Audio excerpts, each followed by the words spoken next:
C'est un autre monde qui vient de s'ouvrir au centre culturel de Thuin.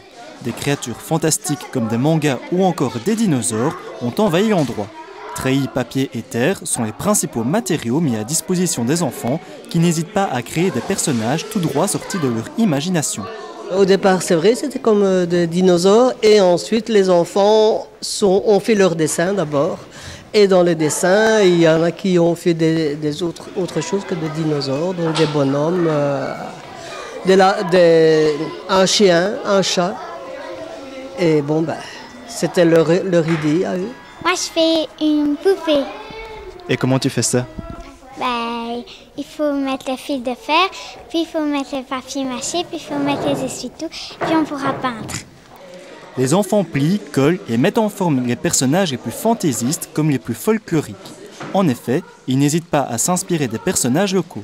Je fais un zouave, c'est un marcheur à Saint-Roch et c'est compliqué à faire, mais c'est grand quand même. Qu'est-ce qui est compliqué?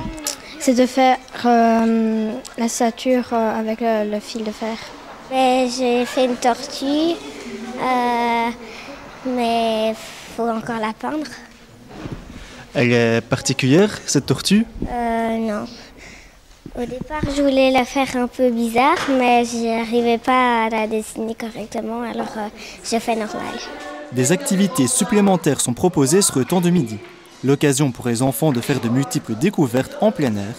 En effet, ils se rendent au bois pour découvrir différents arbres fruitiers ou des plantes médicinales en plus de s'amuser à la plaine de jeux. Une transition instructive avant de revenir à la création en après-midi avec la réalisation de masques en terre. On va au parc. Oui, à la plaine de jeux au parc. Cet après-midi, on va faire les masques avec de la terre qu'on colle sur des ardoises et qui vont peindre. Donc on va laisser sécher, ils vont peindre. Le centre culturel de Thuin, ce ne sont pas que des stages non plus. De multiples activités sont mises en place, comme par exemple du théâtre de marionnettes ou encore une exposition sur le folklore local et les traditions qui aura lieu au mois de mai. Le centre travaille aussi en collaboration avec le CPAS et la bibliothèque.